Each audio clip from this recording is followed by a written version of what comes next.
Abraão em Canaã. Abraão voltou para Canaã muito rico. Ló ainda estava com ele. Em meio às provações, haviam morado juntos em harmonia, mas agora na prosperidade havia o perigo de contenda entre eles. A prosperidade traz consigo o perigo de contenda. Os pastos estavam insuficientes e Abraão, mesmo sendo superior a Ló em idade, foi o primeiro a propor planos para conservarem a paz. Deus havia dado toda aquela terra para Abraão, mas simplesmente e cortesmente ele declinou de seu direito. Quantos na mesma situação não se apegariam aos seus direitos? Quantos lares têm sido esfacelados dessa forma? E quantas igrejas desagregadas? Romanos 12:10 diz: Amai-vos, preferindo em honra uns aos outros. A cortesia extinguiria a metade dos males da vida. Filipenses 2:4 diz: Não atente para cada um o que é seu. O espírito de engrandecimento é espírito de Satanás. E Ló esforçou-se para tomar as vantagens. E ele não previu os terríveis resultados que ele encontraria escolhendo egoisticamente habitar no vale de Sodoma. E Abraão, por sua vez, era honrado por suas nações vizinhas. Ele não excluía de seus vizinhos a sua influência. Sua vida exercia uma influência em favor da verdadeira fé.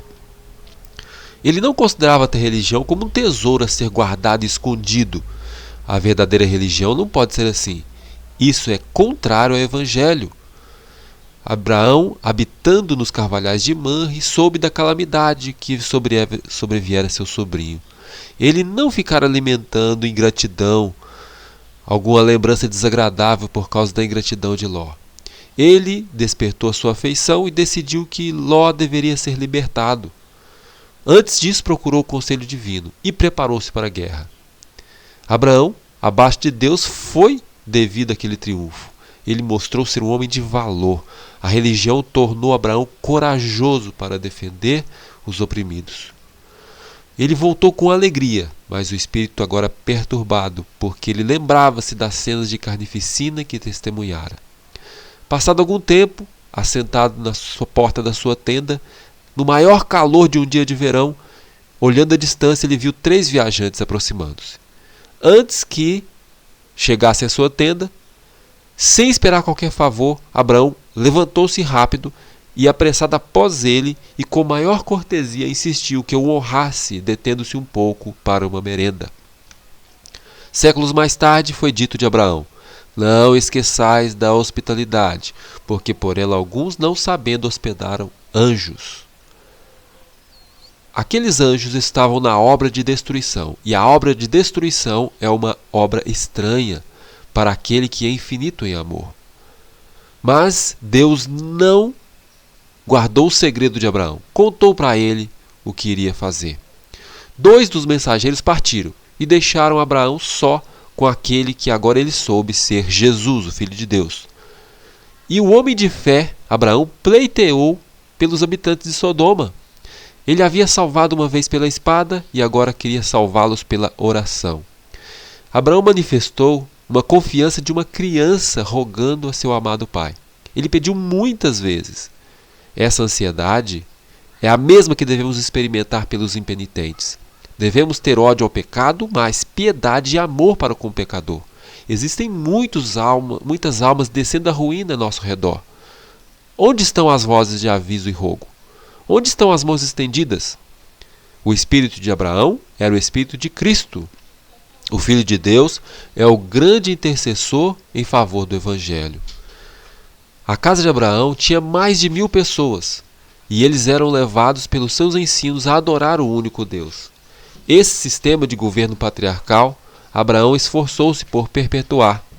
Ele mesmo favorecia conservar o conhecimento de Deus, aquele sistema, e o máximo cuidado foi exercido para excluir toda forma de religião falsa. Foi aquela uma sábia disposição que o próprio Deus tomara para separar seu povo tanto quanto possível da ligação com os gentios. Em sua casa não havia uma lei para o servo e outra para o senhor. Todos eram tratados com justiça. Quão poucos há em nossos dias que seguem esse exemplo? Atenção! Muitos pais têm um sentimentalismo cego e egoísta, impropriamente chamado amor, que deixa às crianças a direção de sua própria vontade. Isso é a máxima crueldade com a juventude e grande mal ao mundo. Ocasiona desordem nas famílias e na sociedade. As crianças crescem com o coração adverso a fazer a vontade de Deus e transmitem o espírito irreligioso e insubordinado a seus filhos e netos. Em muitos lares a oração é negligenciada. Os pais entendem que não possuem tempo para o culto de manhã e à noite e saem para o trabalho como boi ou como cavalo. Têm pouco mais apreciação de sua grande bondade do que os animais têm. Se houve um tempo em que cada casa deve ser uma casa de oração, é hoje. Em uma casa assim, Jesus gostará de demorar-se. O amor deve revelar-se nas ações, mostrando uma bondade meditada, uma cortesia gentil e abnegada. Uma casa cristã bem ordenada é um poderoso argumento em favor da realidade da religião cristã. Argumento esse que o incrédulo não poderá contradizer.